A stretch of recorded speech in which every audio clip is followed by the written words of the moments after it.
somebody out there is, back to back listening to our episodes and they'll go, wait a minute, hold up. You guys said you were going to talk about this thing. Oh, I'm sorry. Did I break your concentration? Somewhere between science and superstition.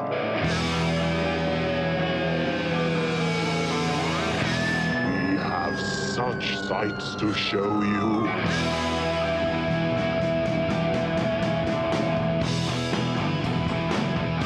Strange Eons. Welcome to Strange Eons Radio. That is Eric over there. Hello. That is Vanessa over there. Hello. And I am Kelly.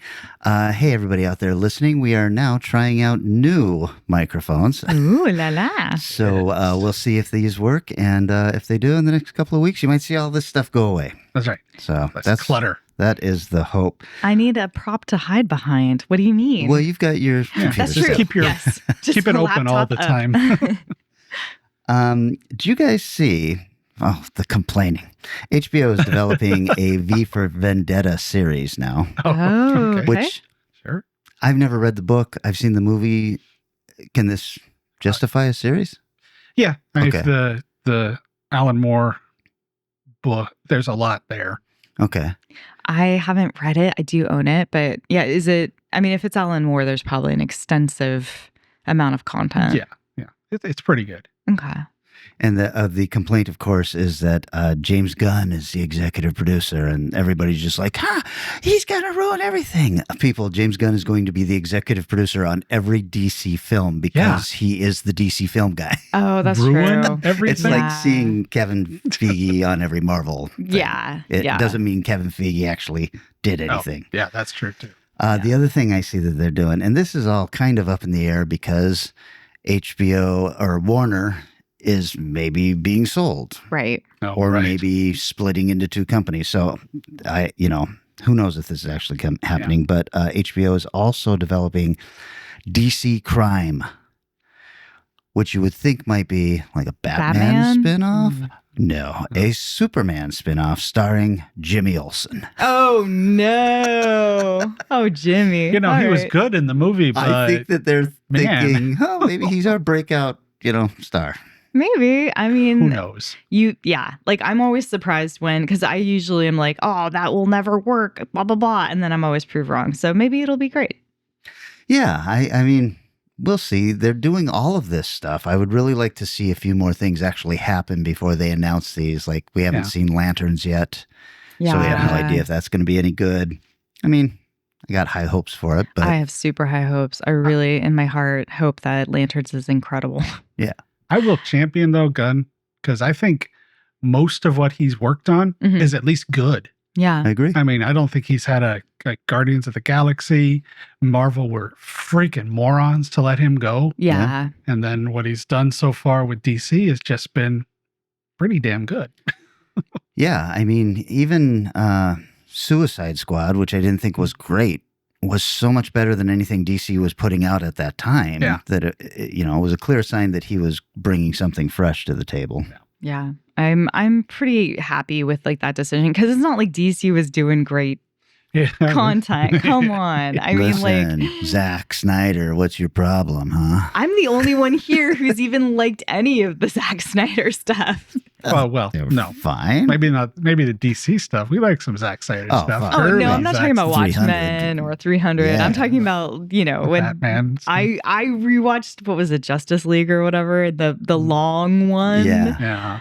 Yeah. I've tried.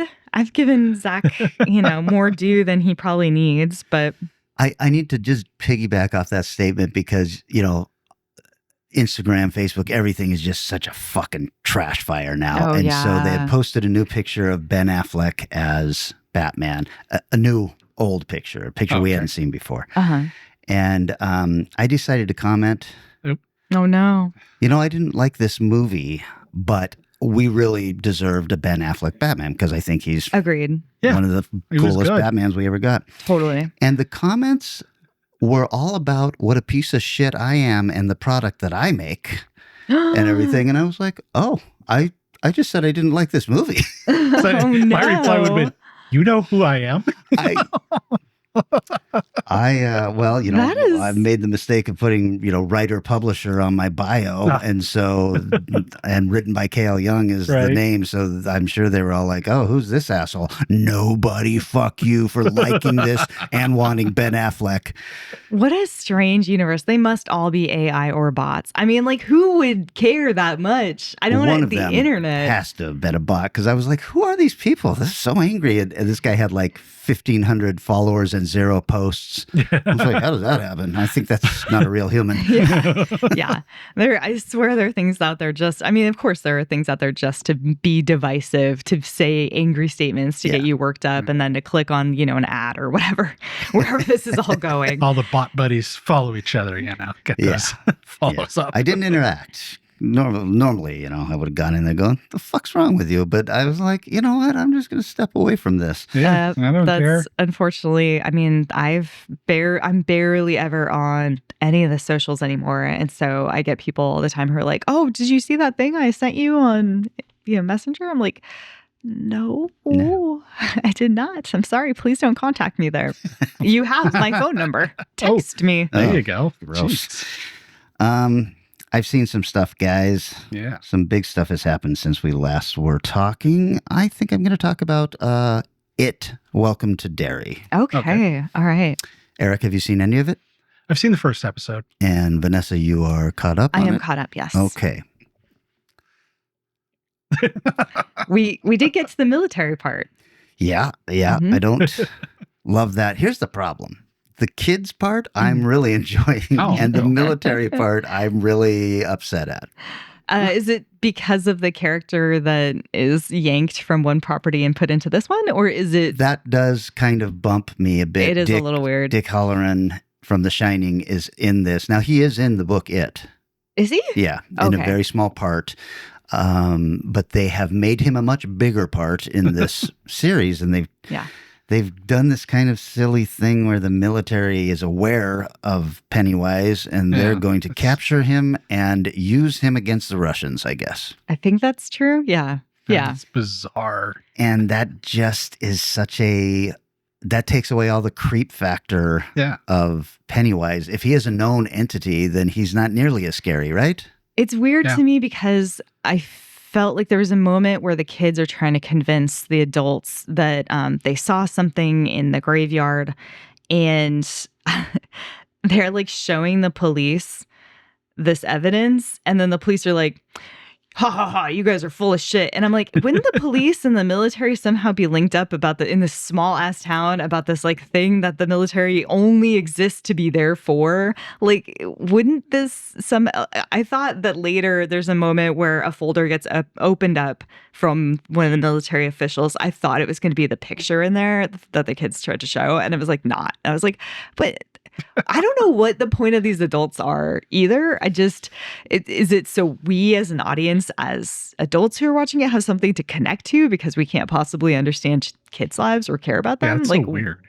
I just don't know why we're spending so much time with so many groups of adults either. You'd mentioned this as the possible moving forward storyline, so it immediately went back on my list because, I'm still catching up with shit from 100 Days, finishing up Peacemaker, which I did, and a few others, which I have. Yay. And so I was like, we'll see what you two think of it as it goes forward, and maybe I'll continue. It makes it worth it. Okay, the kid stuff is definitely... It feels like it comes out of the book. I mean, it's scary. There's unfortunately some very bad special effects in this. Some haunted mansion type effects coming out of the cemetery. But at least the context, I think, of that haunted mansion style effect makes it enough that you're like, fuck. Yeah. Like, that is still, it looks goofy, but I'm sure for the person experiencing it, it is the absolute worst thing that could possibly happen to them. Yeah. So, and that's the way it works, is it preys on your darkest fear, right? And so that's why having the adults, that was never something that he could do to the adults until the book of It, because the adults couldn't see Pennywise. Right. And now we've got Mike Hanlon's grandpa, the Air Force guy, he's seeing the floating balloons. And I'm like, okay, but he's also got something going on with his brain that he has like either no amygdala or a shrunken amygdala. So he's got zero fear in him.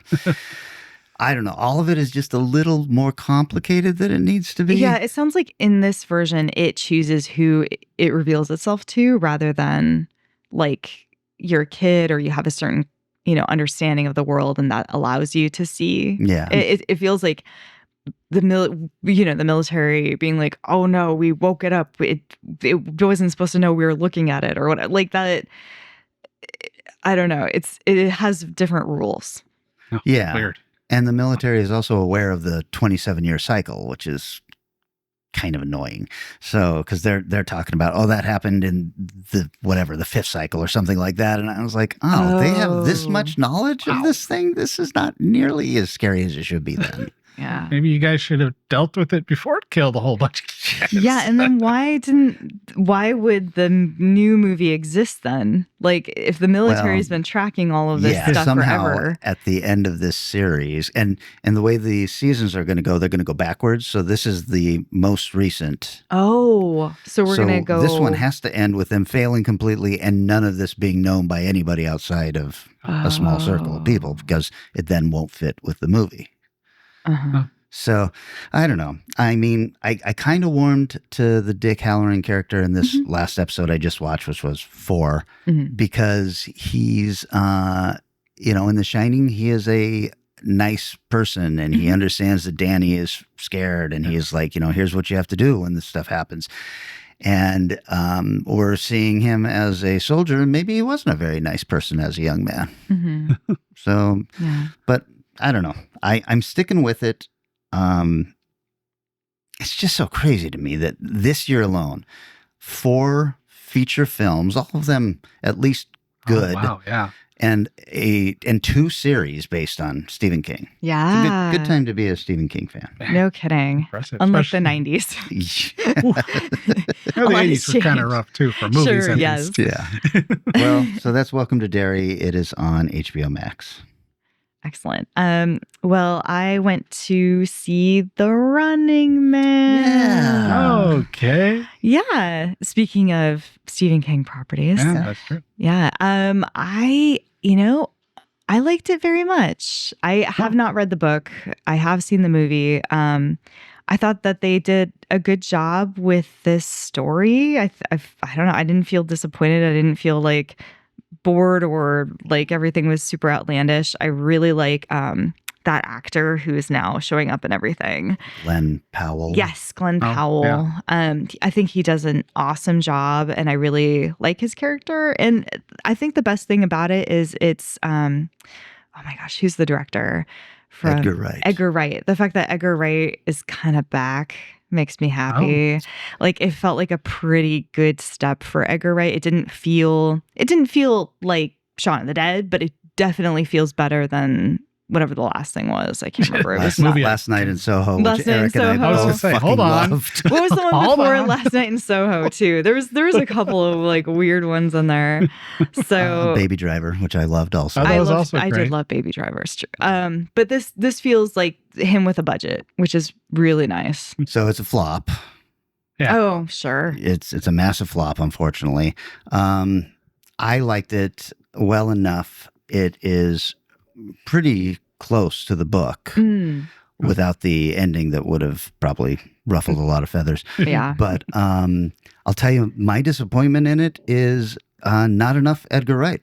Really? I felt like, I was like, where are my cool camera angles at? And where's the humor in this is minimal, but it's not nearly as biting as he usually is. And I was like, I think this really could have benefited from more Edgar Wright in the script. Interesting. So I mean, as far as Stephen King movies go, it's a nice adaptation. It's very well done. Better than the Schwarzenegger version? Well, very different. I've got a lot of nostalgia love for the Schwarzenegger version, which is nothing like the book. Oh yeah, no. So and corny as hell in so many ways. and there's some nice cameos in this. Michael Cera's character, I was looking at him for about 5 minutes before I was like, is that Michael Cera? I knew he was going to be in it from the trailer. So as soon as he popped up, I was like, there he is. Yeah. There he is. So, and he had a great role. So Nice. I think there's a lot to like in it for sure. Yeah. Cool. Real bummer that it is such a flop. I'm so sad to hear that. That is a huge bummer. It feels like low hanging fruit. Like if you want to go to the movies and have a good time, it's right there for you. But whatever. I guess everybody's off seeing Wicked 2. Wicked 2 isn't even out yet. Oh no, it is now out. Yeah, it is. Yeah, you're right. Everyone is off seeing Wicked 2, everywhere. which according to my sister is not great, but is fine. Yeah. So I'll probably know soon enough. Speaking of it, I just recently finished reading Tim Curry's autobiography, Oh yeah. which is a lot of fun to read. Kind of different style in that he talks about his childhood, but says fuck all about the rest of his personal life. Oh. It's all his business projects, all his stage stuff, his films, all this stuff, which I thought was really interesting because frankly, that's what I find more interesting about most people in movies and TV. I'd forgotten he was the original King Arthur in Spamalot for the I stage don't think play. I ever knew that. That's funny. He played him for 5 or 6 years, I think he said. Wow. But he did a lot more stage than I thought. He continued to do stage through almost his entire career. And I realized one of the big films or productions of his I had never seen was It. What? Wow. Wait, you haven't seen? There's a period from miniseries? 88 to about 92 when I first moved here where I did not own a TV and was, out all the time. And there's a lot of like Twin Peaks I didn't see until the late 90s, early 2000s because of that. Anything in that era on TV, I just didn't see. This is unrecognizable to me. I cannot fathom this version of you. The guy who's seen more content than any other human being I know alive. Well, I watched a lot of movies at that So time. you went to the theaters a Yeah, fair amount. yep. Okay. But, well, actually, it's probably early 91. Anyways, it's fun. Yeah. I really enjoy. The biggest problem I have with the It movies is the same thing I've said before with the Conjuring films, where they end to this weird, giant, action-packed, Sure. way over the top stuff. Start off nice, creepy, weird, and then just explode. Yeah. It's like, it's not an action movie. You don't have to make bigger set pieces as you continue on. You just need to keep the tension building, which they kind of do in this. I mean, it's a TV show, but Tim Curry's at times unrecognizable, which I thought was really interesting. And it's a messed up.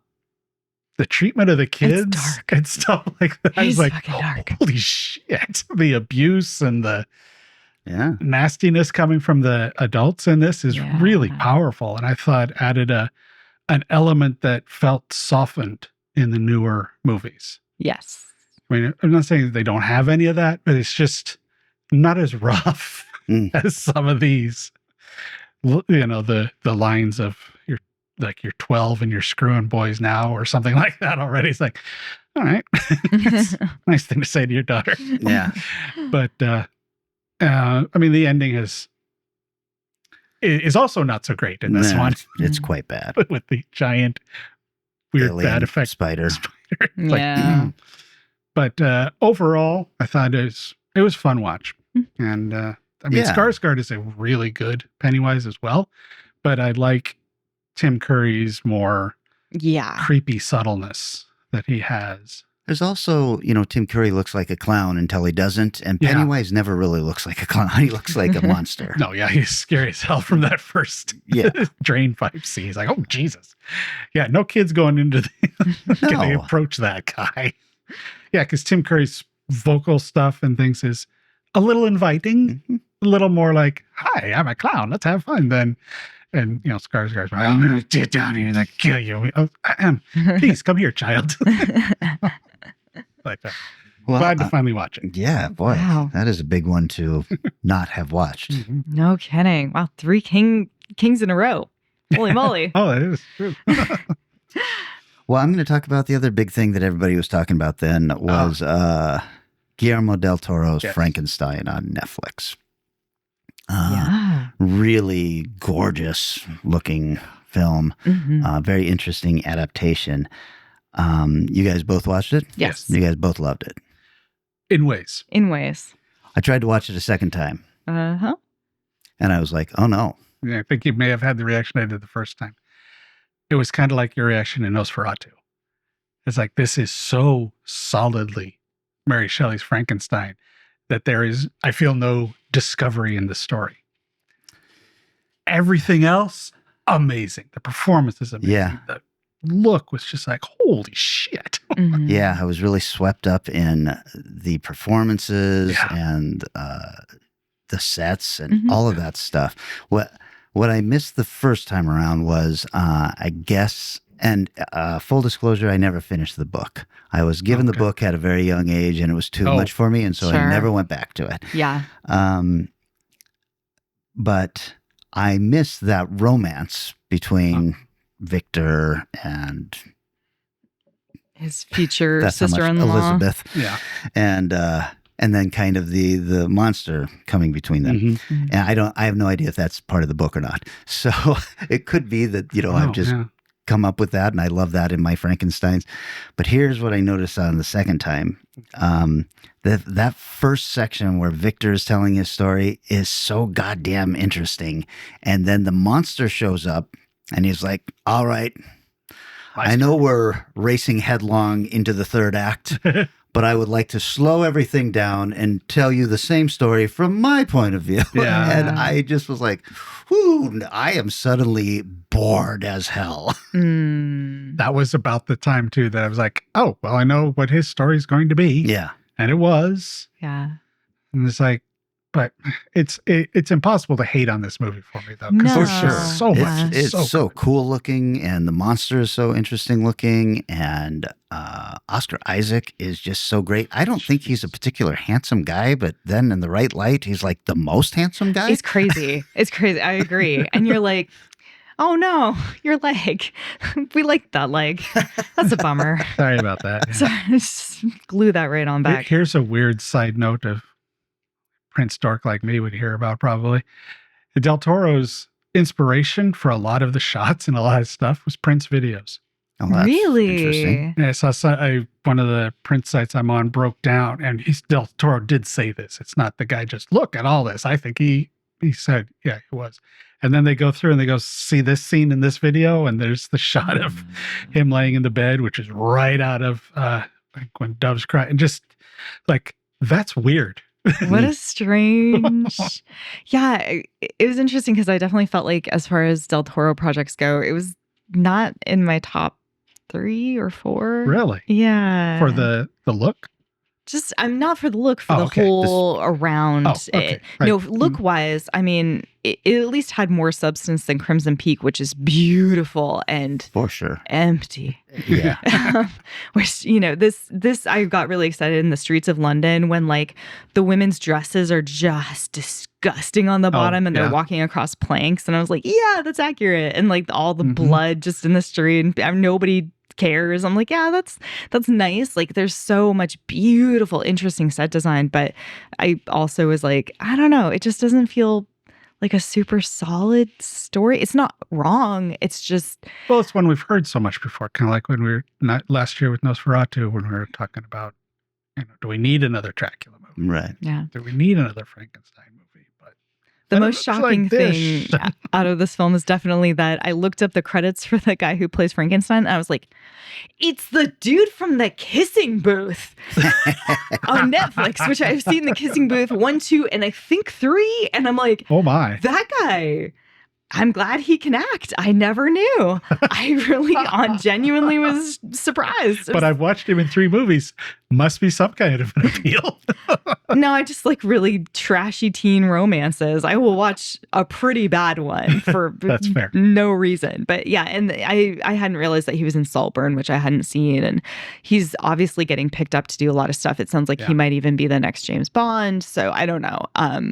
But it's interesting. He did. I think he did an incredible job. Oh yeah. There's also that part that you kind of step out as either as a writer or just a film watcher, where you're like, okay, the movie starts off with this guy showing up and killing several of the crew members, right? And then in the middle, once we've heard his story, they haven't heard his story, but we have.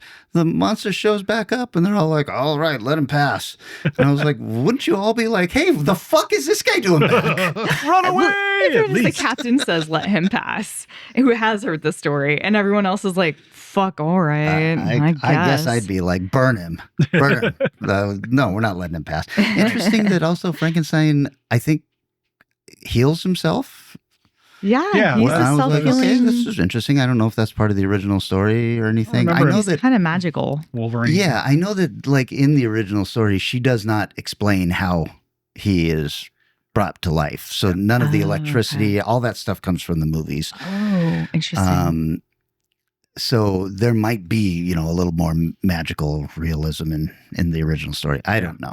I'm waiting for somebody who's a huge Frankenstein fan to call up at 253-237-4266 and say, Kelly, this is all in the book. Excellent. And I will then say, okay, fair enough. 1860 storytelling is not 2025 storytelling. Things have to be figured out. Yeah, very true. So Frankenstein, really gorgeous. At least, got to watch it once. Yeah. That's the other thing. I was like, okay, I can watch The Devil's Backbone every year. Yeah. I don't think I'll be watching this again. That's exactly. I thought the same thing. I was like, Pan's Labyrinth was incredible. And there's so much in there and so very rewatchable if you want to be really sad. But this, I was like, I don't know. Maybe I'll see it one more time. I'm not sure. I don't need to own it. I probably will own it, but it's I don't Netflix, need to. so you may not get the option. I to own know. it. Fucking Netflix. Jesus, earn a little more cash, even if it's not much. Just give us something. You put movies in theaters. You can bring movies to even 4K. If it's just, we're only releasing 20,000 run or some shit like that. If they can make the K-pop Demon Hunter vinyl in like 4 different like covers, come on, they can easily. Well, they just don't want. I'm sure they're thinking, we'll steal viewers from Netflix if we do that. Oh, that's the stupidest shit I've ever. Yeah, that is very stupid. I guarantee you, there are people who are not the most trustworthy, who are making really nice quality physical copies of Frankenstein, if that's something you would like. Yes. I know. No, I don't know what you're talking about. But they're out there very high quality 5K. So it's the stupidity of it, that's the frustrating I don't have thing. an edited version of Hellraiser or Halloween 1 and 2 formed into one giant movie. Wow. I certainly don't have all of the original Star Wars despecialized and 5K. Wow. Yes, I do have that. But no, you don't. I don't have that. That doesn't exist. We're not. That doesn't. Yeah. Well, I saw a film. Did either of you guys see Joker Ledoux or Faux Ledoux? Okay. All right. I found the political thriller equivalent of this movie, which is House of Dynamite, the Catherine Bigelow film, out on. Is that on Netflix? Yeah, I think so. Man. So, are you saying that it's not good? It is a film that is very intriguing and builds, and you're really kind of in it for the ride. And then you get to the end and you realize it was only a ride. Oh, weird. It's infuriating. Oh. You get spoilers for people out there. You get to the end and there is no end. And it's like, what the fuck did I waste the last couple hours of my life for? Wow. You just abandoned your project because you didn't want to make a choice. And that pisses me off a lot. Wow. Yeah, I think it was pretty good storytelling. It was an interesting concept of nukes are pointed at the US. They're going to destroy Chicago. We think we don't get to the point where we see it explode. There is a very vague idea that maybe it's not real. It's not hard. You just can't quite tell because of emerging AI technology and all kinds of stuff. And so the question is, okay, what do we do? Do we strike back against where we think it's coming from before it even lands? What actions are taken? And you see it through a bunch of different people's point of view. And then you follow these people and then it's like, bye, thanks. Hope you enjoyed this story. It's not an intentionally ambiguous ending? Nope. Do you think? Oh, word. They just stop. They just stop. They're just like, it's ambiguous in that there is no ending. But I was just very pissed and I was like, this is what people who watch Joker felt like. It just feels like, I don't know why. I guess I can't say I wasted my money, but I definitely wasted my time on it. So it makes me really question how good of a filmmaker Catherine Bigelow is in moments like this, where it's like, all you had to do was make a choice. All you had to do is decide. It doesn't have to be, you can still leave a shit ton ambiguous. You could have decided how we reacted. You could have decided what had actually happened. You could have decided on any character's final reaction to the situation. But no, we just go away. So anyways, House of Dynamite. House of Dynamite. Don't watch it sounds now. like a strong recommendation. Yeah.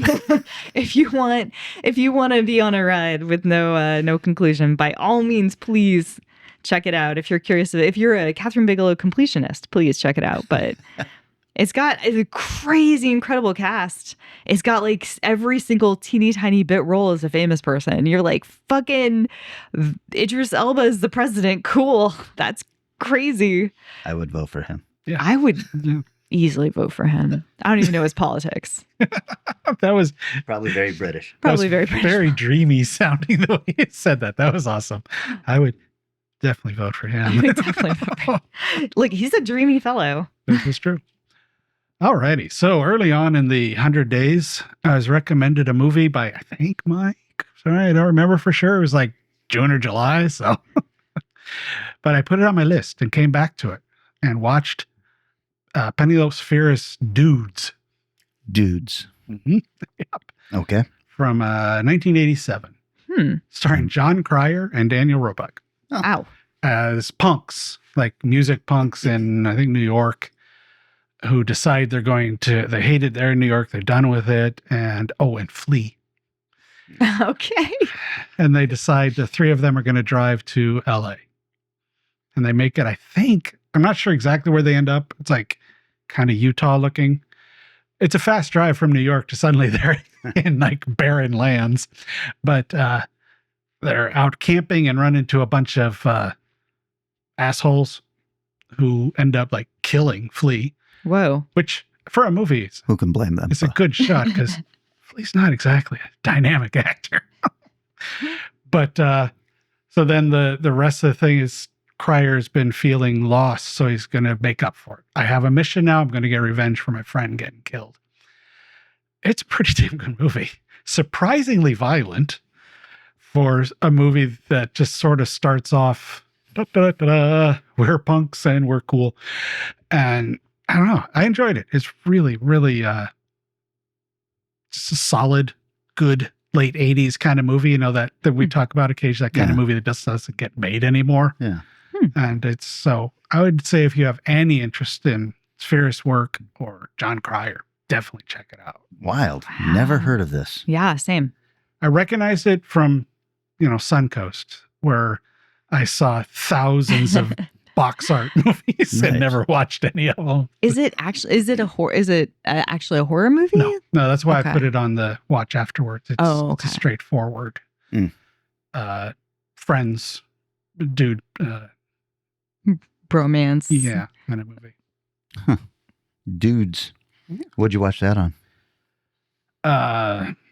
Like Amazon or okay. So something. I think easy to stream, in other words. Yeah, it's on Prime. Yep, there it is. Prime, the Roku channel. Okay. Everything's on the Roku channel. I think they're cheating. All right, dudes, how about we take a little break? And when we come back, we're going to be talking about dreams. Hey.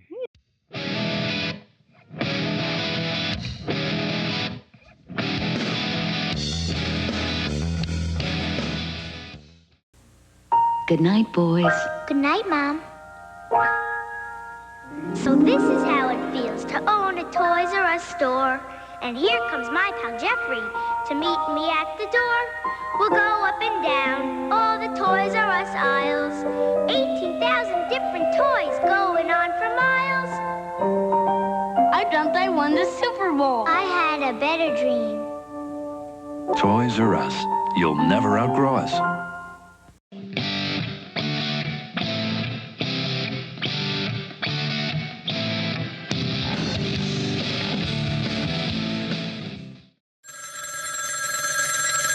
Hello? Let's see who's called the Strange Eons radio hotline. Hey, it's Mike DeBronzo. Doll M from Mushroom Toppings. Sorry you almost allegedly got whacked, Vanessa, by your better half. Better nanny cam the Williams' compound there. Got a suggestion for you guys. I don't know if you've ever done Bronson with Tom Hardy and Chopper with Eric Bana, but I rewatched at least Chopper lately, and I'm like, maybe an idea about like biopics on interesting people, not necessarily, bad boy bios. I don't know, but see if that's something you can use. If not, always remember that I watched Amityville in the Hood because we were supposed to do another Amityville episode, and after I selected it, nobody else wanted to watch it. I wonder who that could be, you bastards. Anyhow, you can use this. Hope you guys are doing great. Talk to you later. If you'd like to call the Strange Eons radio hotline, dial 253-237-4266. Nobody hangs up on me. And we are back. Vanessa, this was your subgenre pick. Yes. Dreams. Dreams. Well, sometimes it's fun when you discover a film that has a really cool dream sequence in it to try and figure out how to make you guys watch a movie. All right. There you go. I guess. Dreams, nightmares, whatever, tickled your fancy. I guess that means you will go first then. I'm giving you 5 minutes. So I went with a movie that I'd seen a couple weeks back called Paper House.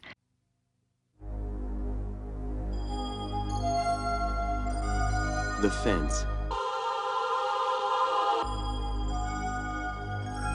The gate. The house. The door.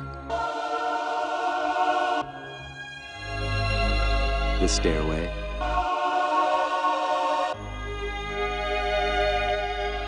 The boy. The fine line drawn between the walls of reality and the edges of the imagination.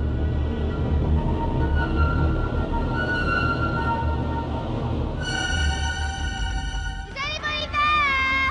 I'm having dreams, Mum, but they're real. You shouldn't be here.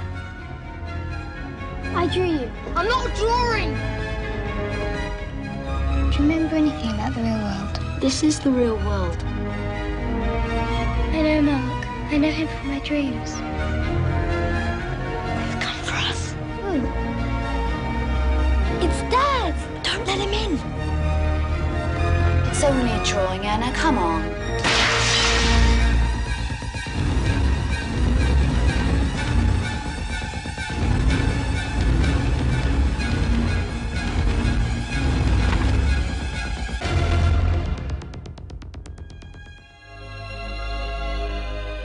Picture yourself in the paper house. Is anybody there?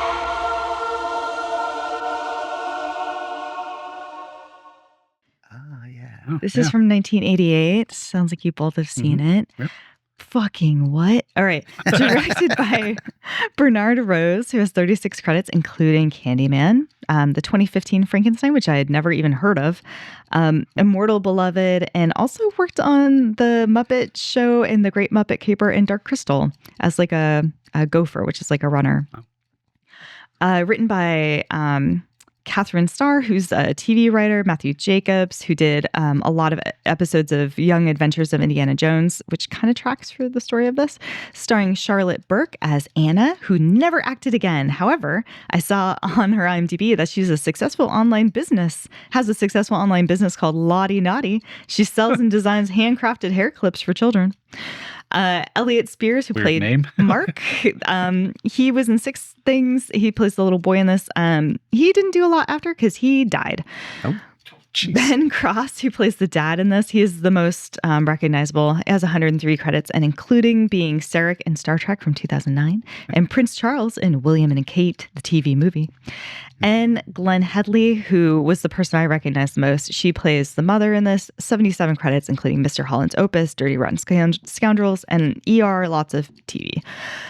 So the story follows Anna, who is a selfish, horrible 11-year-old bully living in London. After she gets detention from school on her birthday for bowling, she passes out in the hall.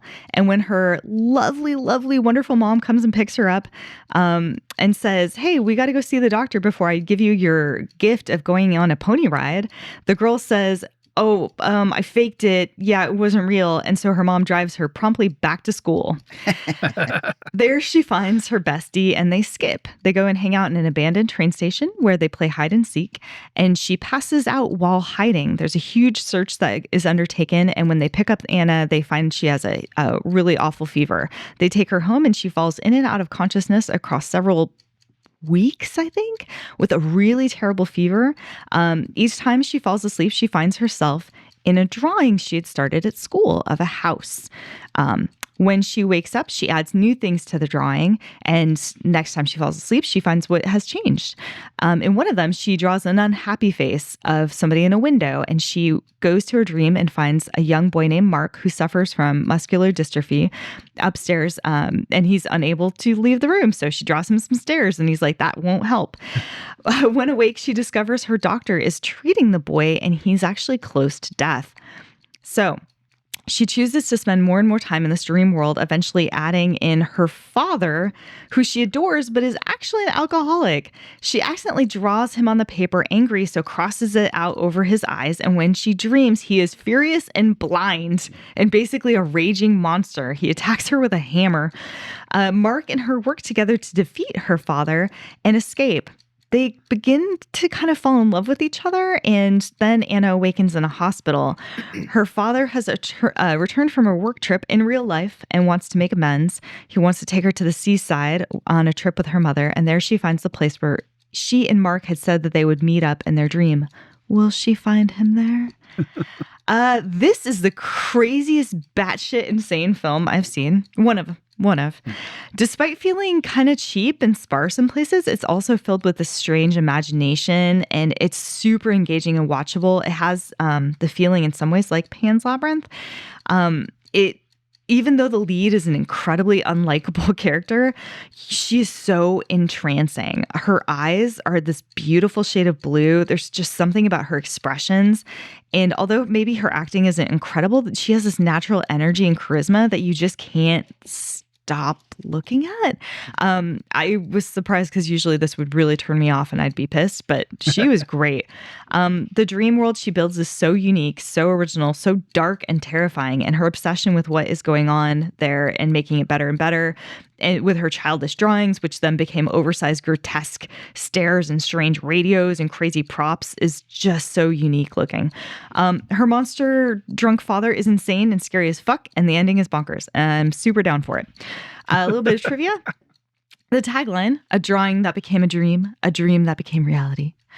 When it was decided 2 days before the film was theatrically released that the character of Kate, her mom, should be... God damn. Oh, I'm sorry, Vanessa. You can't talk anymore. All right. That the character of Kate, her mom, should be British. The American actress Glenn Headley had to very quickly dub all of her dialogue using an English accent. Oh, jeez. Stanley Myers received a composer credit, though his score was rejected by the producers for not having enough edge. Hans Zimmer was working as Myers' assistant at the time and insisted that he could properly score the movie in time for its release. Of course, within a couple of years, Zimmer would then become one of the most sought-after composers in Hollywood, and his popularity continues to this day. Although typically marketed as horror on the internet, Paper House was intended to be a children's fantasy film and was marketed as such throughout the 80s and 90s. The book basis by Catherine Starr, Marianne Dreams, was written as a classic fantasy novel with a coming-of-age genre elements thrown in. It is definitely a horror film. I don't know. Like this is dark as fuck. I can't imagine watching this and being like, it's just a gentle fantasy romp. Like, it's pretty fucked up. So yeah, I remember seeing this in the theater at the Uptown 45. Oh shit. And was it really supposed to be a kid's? Because I think it was rated R. I don't know. I didn't find anything about that other than like I saw this long tirade about why it's a children's movie and how it doesn't have any like gore and it doesn't have any of this and doesn't have any of that. And I just got so mad I stopped reading because I was like, fuck you. It's really scary. Serious, heavy story. Yeah. Yeah. You know. Like to defeat her dad, I think she lights him on fire and throws him in lava or something. Right. So I'm like, it's not like super gentle. It's not like a nice little, I'm unicorns and fairies. It's one of those ratings that helps define the obscure, mature situations as a rating reason. It's like, there's no gore, there's no sex, there's no nudity, but there's some heavy stuff going on. Exactly. Okay, a little peek behind the curtains here because Vanessa, you had told Eric that you wanted to talk about this movie and you were going to make some kind of subgenre, and he talked you into turning it into dreams so it would be easy for us to find. What did you originally want the subgenre to be? Oh my God, Eric, what did I say? What did I pitch? Arts and crafts. Arts and crafts. Yes, arts and crafts. Hey, I don't think it's terrible. It wouldn't be terrible. I'm sure we could have made it work. I mean, Be Kind Rewind, anything. Like, what's the one with the boxes and the guy has like makes all the boxes in his house? Yeah, see, you could do something with that. It's like I right off my top of my head, I thought it too. Right. One of which has definitely been discussed already on the show. Yep. So. I will go next, Eric, if you don't mind. Enjoy. Give myself 5 minutes, and I am talking about Fright Night Part 2. Tired of good girls? Good night, Charlie. Ready for some real excitement? Looking for someone incredibly seductive? Do you know how to use your lips, Charlie? Rescue me, or take me in your arms. Then this is your lucky night. Welcome to Fright Night. Fright Night 2. I kill vampires. Enter a world where each embrace takes your breath away.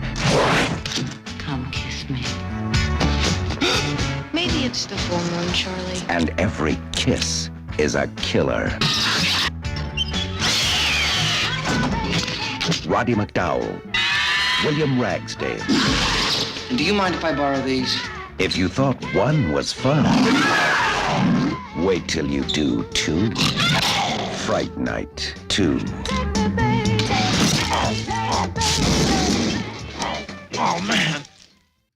Wow. 1988, directed by Tommy Lee Wallace, who directed the It miniseries. Hey, there you go. Halloween 3, The Best Halloween, and Vampires Los Muertos.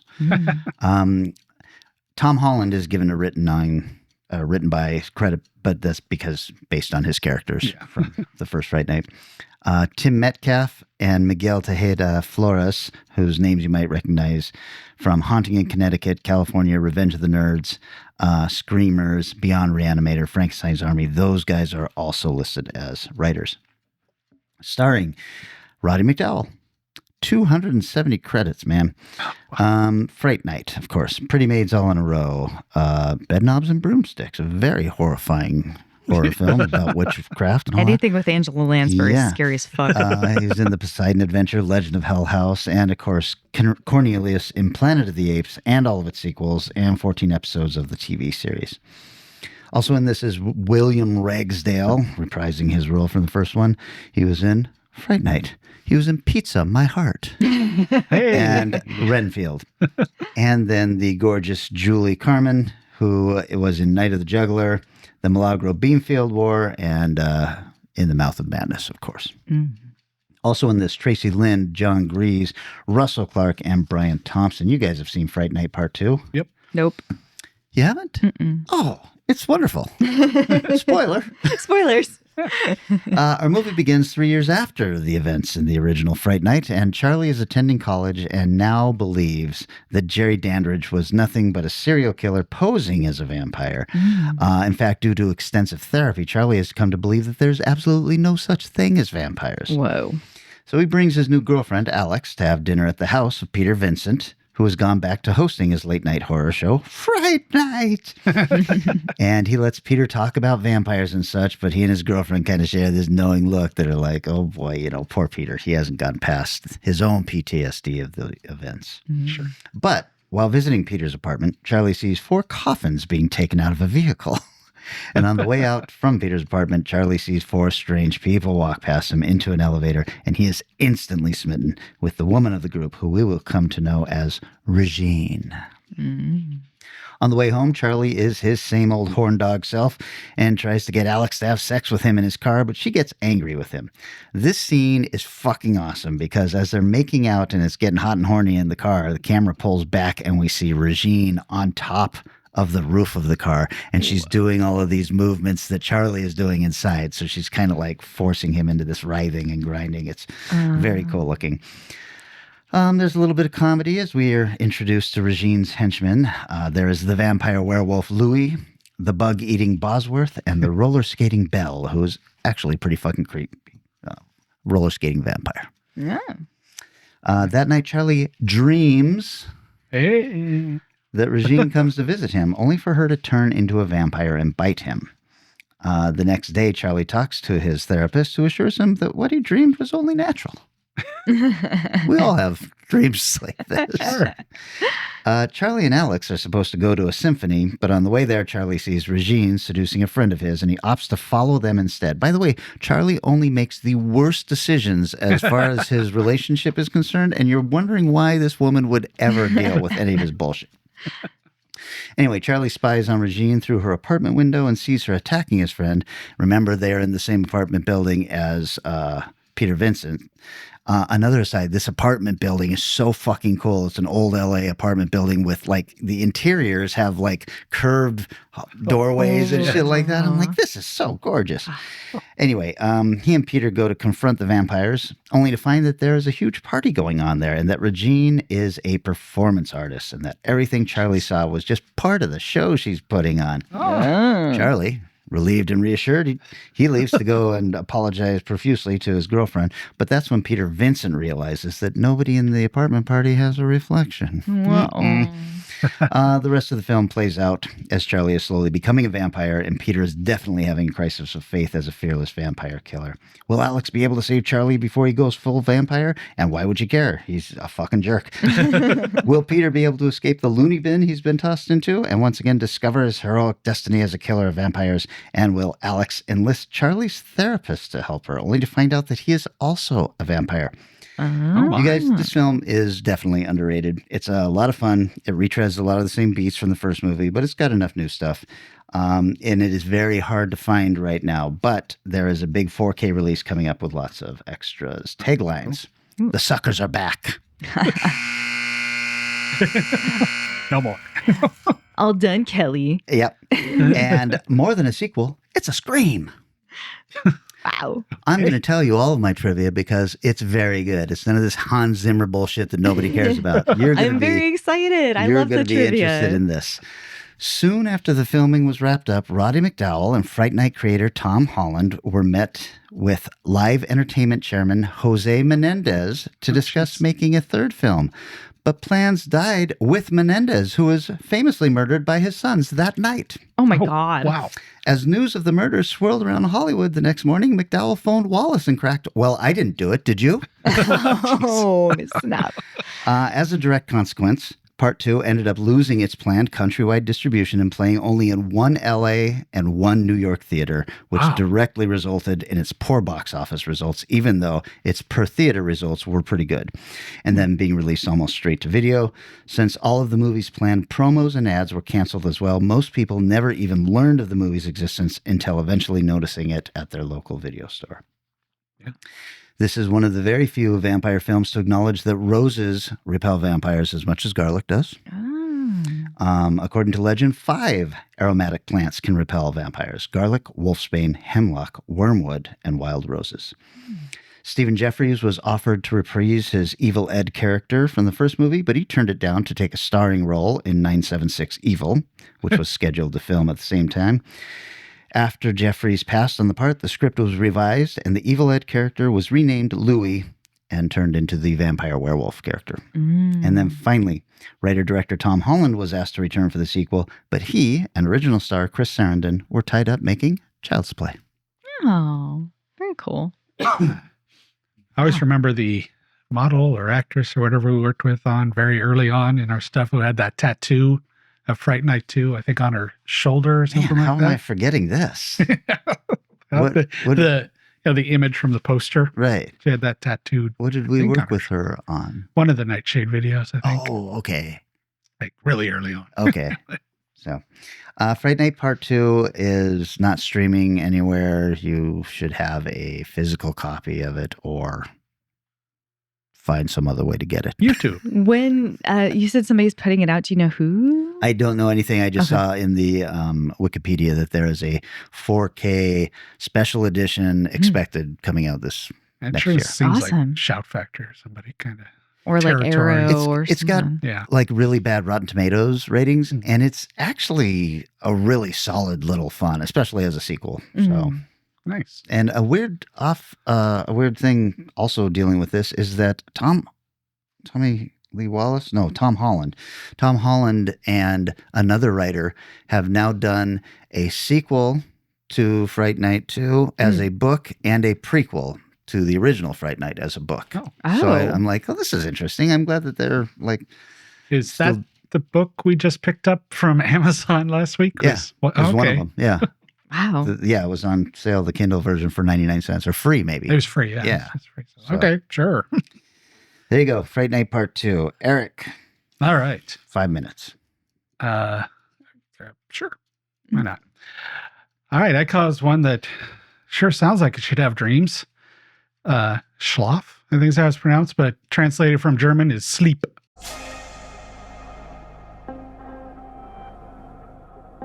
Das ist der Ort. Welcher Ort? Aus meinen Träumen.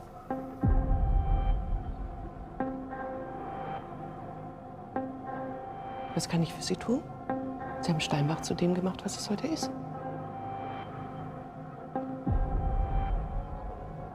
Ihre Mutter befindet sich in einem Stupor.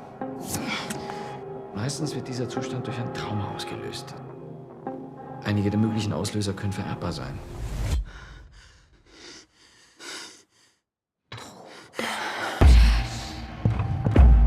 Kennst du das, wenn du aufwachst und der Traum ist noch da?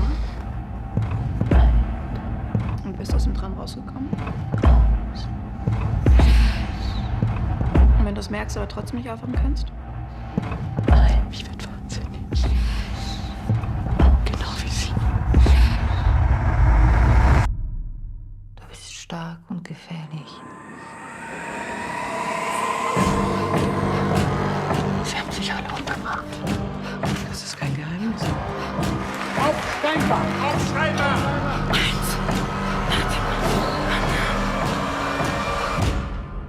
Ich muss einfach nur schlafen.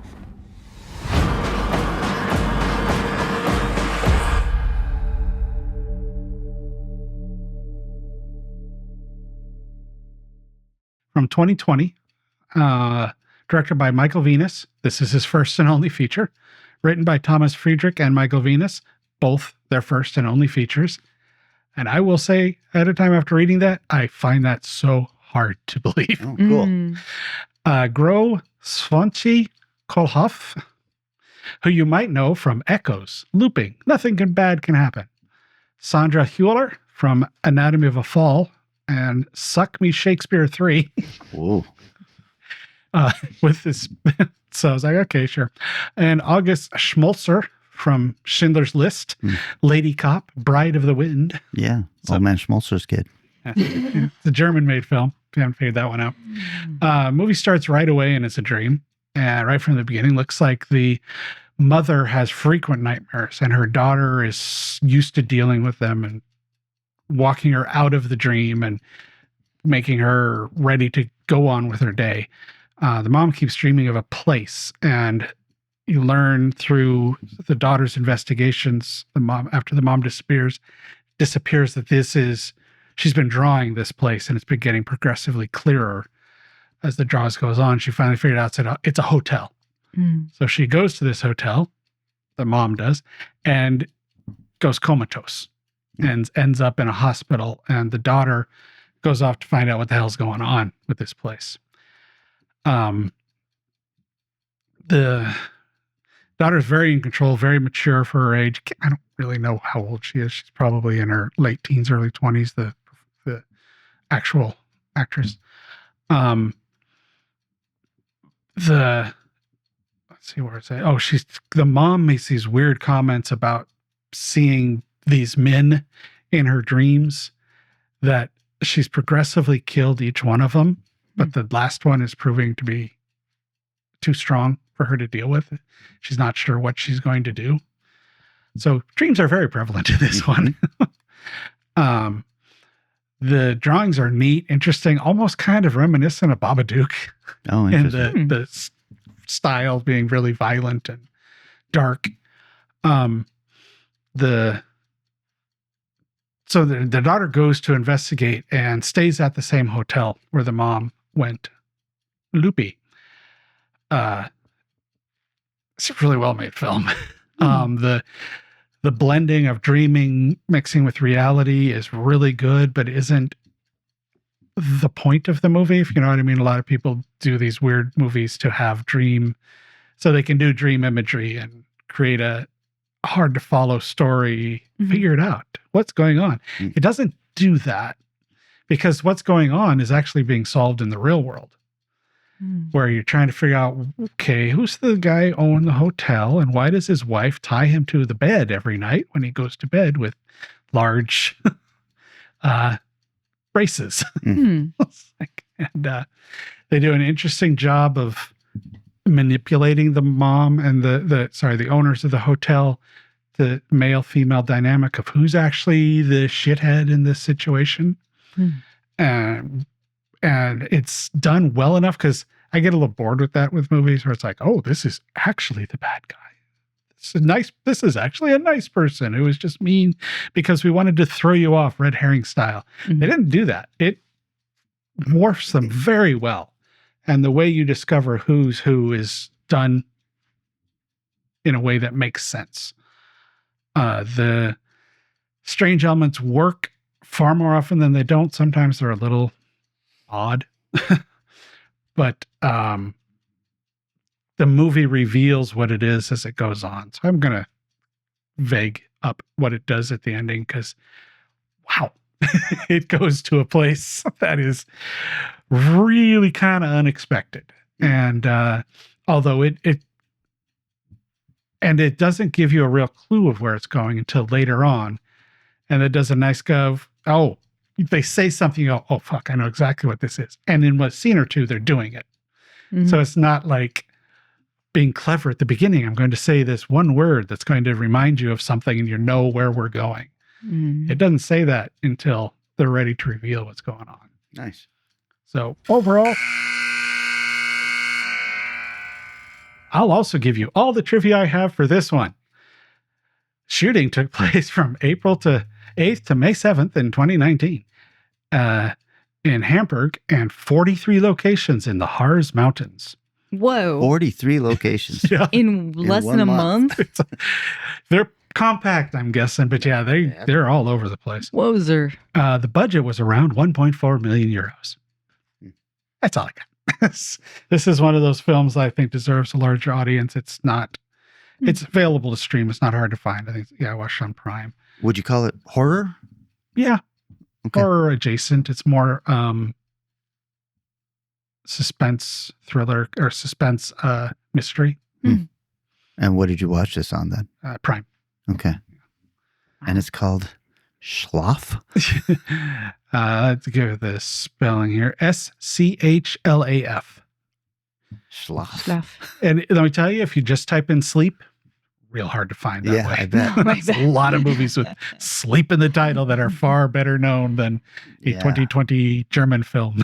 I feel like I saw a trailer for this because I remember being like, wow, that seems like a really interesting concept. And it was during lockdown, but 2020. So. Yeah. Huh. Nice. Well, cool. Eric, thank you for making her choose something we could find a movie easily in. Although I will say, it sounds like arts and crafts was pretty much in your film too there.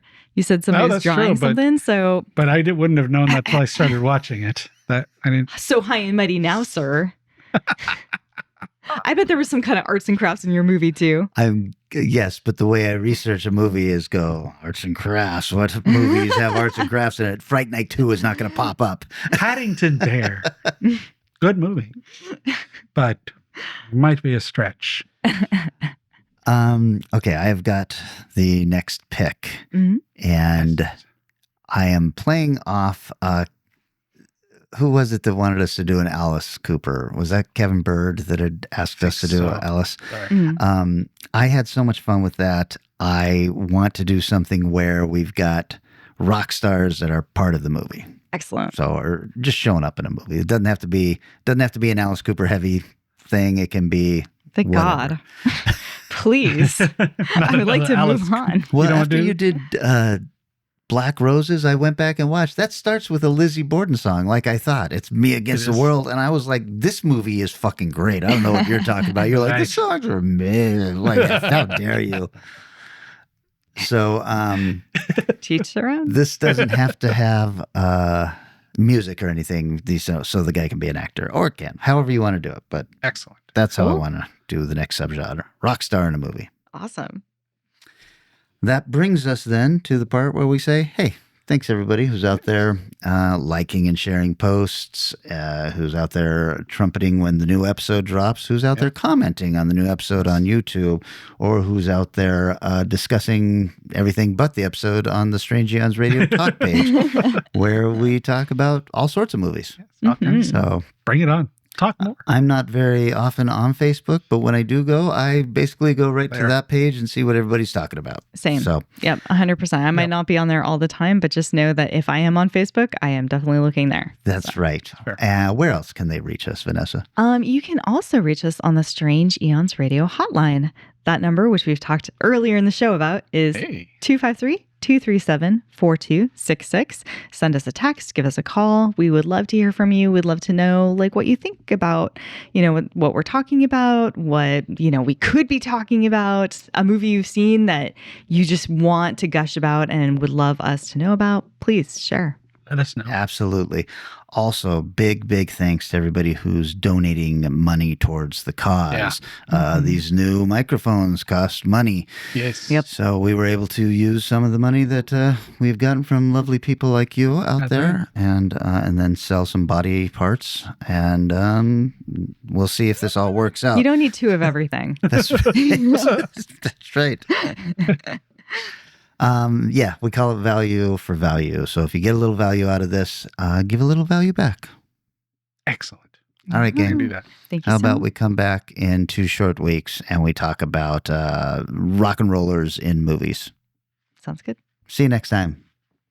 Transportation and other considerations for Strange Eons Radio produced by Pan Am Airlines. When you think of traveling, think of Pan Am. You can't beat the experience. Guests of Strange Eons Radio stay at Econo Lodge Everett. It's an easy stop on the road, you know what we mean. Strange Eons Radio is recorded live in front of a studio audience. If you enjoyed this episode, please consider leaving us a positive review on your favorite podcast app. Sit, Ubu, sit. I need a prop to hide behind.